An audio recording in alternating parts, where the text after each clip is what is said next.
I think yesterday was important for our guys to get some rest and recovery, and that'll need to continue to be the case today here.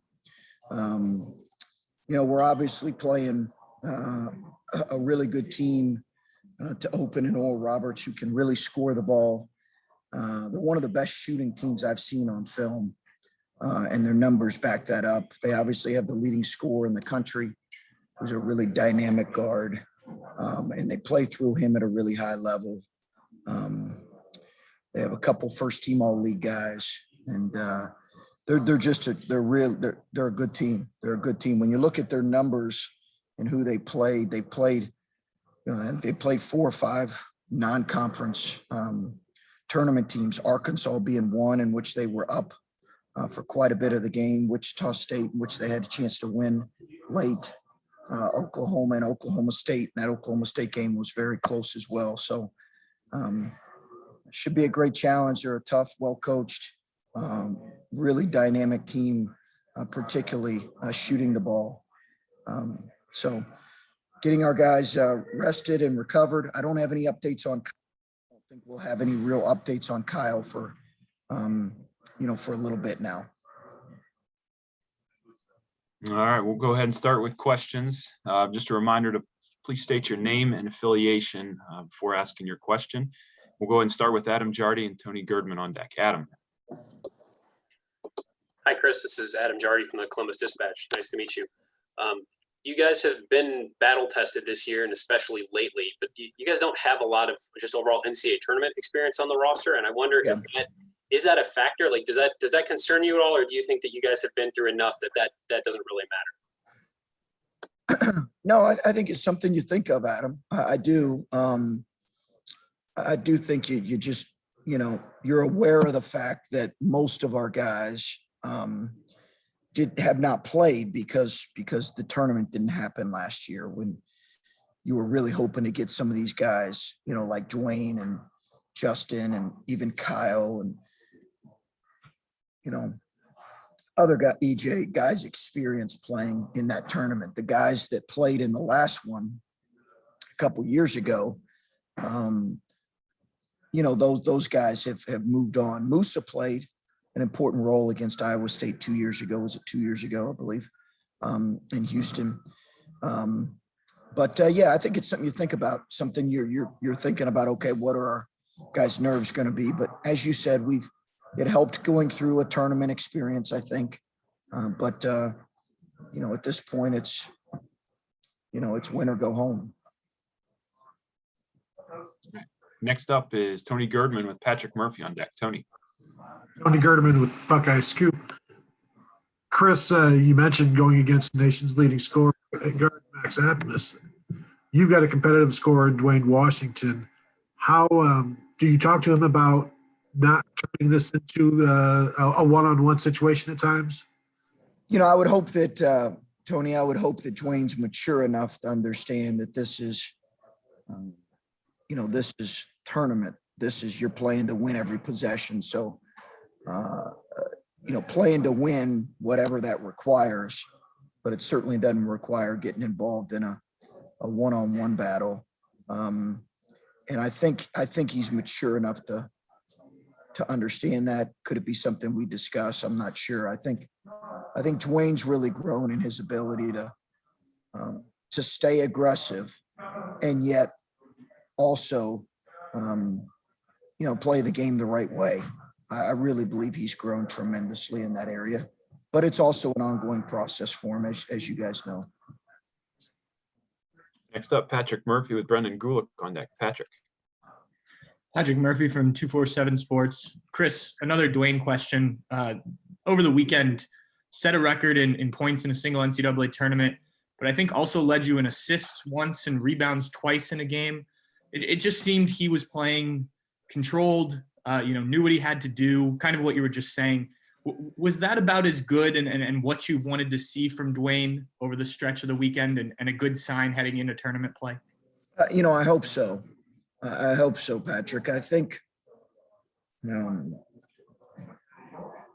is an ongoing process with Dwayne. He understands that, but he's such a gifted, offensive player. what we really need from him, and we're going to need it in this Oral Roberts game, is we're going to need him to really be on point defensively and continue to play smart, aggressive basketball. And that's really what we've, tried to challenge him with, is play smart, aggressive basketball. He's supremely confident, as we all know. Sometimes that's gotten him in trouble. And we're all aware of that too. I think he really felt senior day and felt in some ways that he had, not performed like he wanted to in the last 3 or 4 minutes. And I think that motivated him going into tournament time. Now he's got to stay consistent with that. Next up, Brendan Gulick with Stephen Means on deck. Brendan. Hey, Chris, Brendan Gulick, Buckeyes Now on Sports Illustrated. I can't hardly hear. I'm sorry, Brendan. We got It's okay. down here. I can't hardly hear it.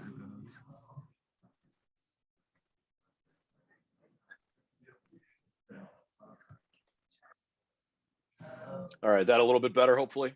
Yeah, I got you now. Great, cool. Brendan Gulick, Buckeyes Now on Sports Illustrated.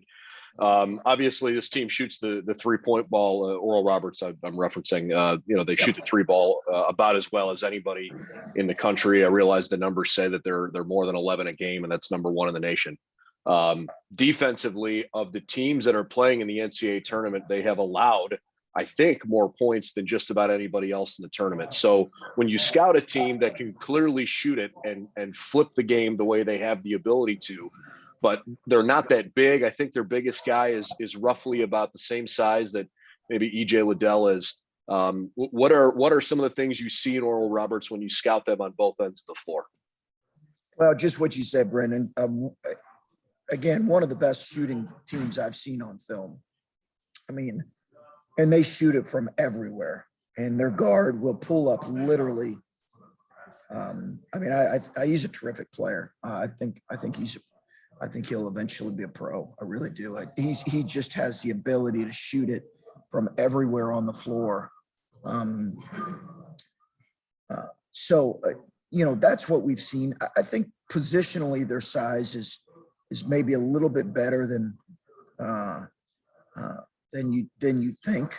They start, I believe, 6'5", maybe 6'6", 6'8". So positionally, they do have some size.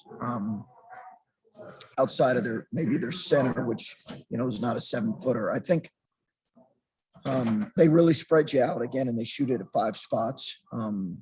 And their pace of play does allow some teams to score the ball, and yet at the same time, they've obviously seen it be successful because they've outscored a lot of their opponents. Next up, Stephen Means with Dan Hope on deck. Stephen. Yeah, Chris, I was going to ask you about Max. I mean, NBA coaches have to deal with players who will literally step past half court and just throw up a shot. College players and college coaches don't necessarily have to deal with that all the time. I don't know. So I guess, how do you guard that? Yeah. Well, our pickup point's going to need to obviously be different than what it is typically, Stephen, because of how dangerous he is. He really can come across half court and raise up, and he shoots it with great accuracy. I believe he's shooting 46% in league play from 3. It's phenomenal. It's phenomenal numbers. And you're right. It's kind of with Steph and Dame, they've kind of made that common to some degree in the NBA, but you don't see it as much in college. But it is part of his game. It really is part of his game. He's got the ability to raise up and shoot it. He's got strong legs, and he can shoot it from, right across half court, a couple steps off past half court, and he will. Next up, Dan Hope with Sean Dunnigan on deck. Dan.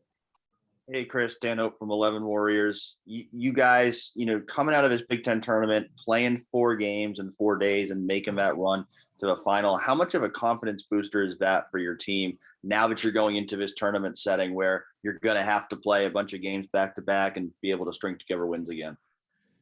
Well, I think, as I mentioned, Dan, I think the one, getting a win under our belt there early against Minnesota was important for us.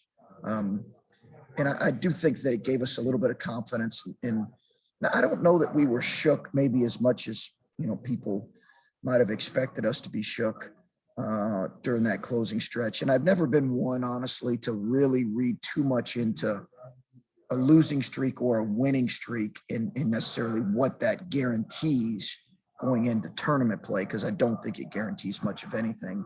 I think, you're trying to take the pulse of your team, and if they're in a good place, then you feel good about going into the tournament. And I felt like we were in a good place going into the Big Ten tournament. And now we got to get rest and get our guys in a good place. But I don't want to minimize, obviously we did need to play well in the Big Ten tournament. I think that helps us. And now we'll see if we can build on it in this game versus Oral Roberts. Next up, Sean Dunnigan with Patrick Murphy on deck. Sean. Sean Dunnigan with WBNS. Chris, you've been now in a bubble in Indianapolis for a little less than a week between the Big Ten tournament and now the NCAA. How has the team handled so far being in the bubble, and how do you think that it's going to be if you got when you guys make a long run? Well, listen, we're focused on is the day in front of us, but it's a good question. I get your question. I don't know. I don't think right now, we've been in here, as you mentioned, a week. I don't get the sense that our guys are fatigued about being in the bubble or being in Indianapolis and living kind of hotel life. I think, yesterday it was classes, Zoom classes, very little meetings because we wanted them off their feet. And hopefully they caught up on some sleep and rested their bodies. But I've not noticed any fatigue yet along those lines. I think we'll see. It is interesting being in this environment and obviously being here a week prior due to the Big Ten. It's just a really unique situation. All right, time for just a couple more. Patrick Murphy with Tim Hall on deck. Patrick. Patrick Murphy, 247 Sports. Chris, similar to what Adam and Dan asked you, but in terms of the entire Big Ten season, just how prepared did you think that made you? I know you talked a lot about how good this conference was, but how prepared does that make you then to take on, non-conference teams, which you haven't seen in a while, and you'll eventually run into some good ones if you make a run? Yeah, I hope it really prepares us. I think the one thing you can't have is this false sense of, well, we played in a great league, so that guarantees us something, because it doesn't guarantee us anything. We've got to earn whatever it is we get. And just because we played in, I think a league that is as good as it's been in a number of years, it doesn't guarantee any Big Ten team to perform well in the NCAA tournament. It's styles, it's matchups, it's how you play, it's how you perform. Having said that, I do embrace the idea of going through, as you guys know, a tough schedule and a tough league. I think that is a good thing. I think it's helped us in the past, but I just think you got to be careful, or, we have to be careful as coaches and players that we don't think it guarantees us anything, because it certainly won't. We have time for one more question here from Tim Hall. Tim Hall, 97.1 The Fan. Hey, Coach, I was up late on Sunday and watching BTN, and they had Fran was up there and Painter was there too. And I think it was McCaffrey who said, and I was wondering if you had any philosophies or anything when you get to this part of the week going into a sort of a new season with tournament play.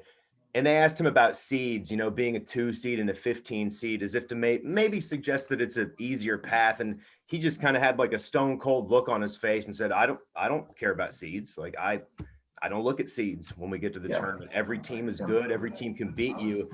And I mean, you get a Summit League team. They had you had to face a guy named Mike Daum at the last time run. That was not an easy task at all. I just wondered if you do anything with your team or reminders or messages when you get to this part of the season. Yeah. We will, Tim. We will. When we meet, we'll talk about. I think there used to be maybe a bigger gap, and those that, I know you followed college basketball for a number of years. There used to be maybe a bigger gap between, seedings in teams than there is now. There just isn't as much now. The teams, there's there is less of a gap in terms of, the quality of teams. And it really does come down to how you execute and how you play. And I agree with Fran on that. I don't think, I think, in some ways, fans can look at seeding and say, wow, that's really important to get that because of that. Coaches are looking at how you're playing and they recognize that if you got in this tournament, with the exception of, I don't know, maybe on a given year, a team or two, if you get in this tournament, you're a really good team. And again, for us, it's easy to reference a team we played a couple years ago from the same league. And it was, as you guys know, a nail biter, right down to the wire. And also, you can also reference a team like this who played a number of NCAA teams who were seeded pretty well and either was ahead for most of the game or had a chance to win. So I think we've got great respect for Oral Roberts. We've got great respect for our opponent and the challenges. And if we're fortunate enough to play well and win, then we'll move on to the next task at hand and know that's going to be a really quality opponent too. So I think that's how you have to approach it. And I think that's the maturity that's going to be required of our guys. Coach, appreciate your time. They do. Yeah, I do think they understand that. I think they understand it, but we'll make sure they do. But Awesome. Coach, thank you.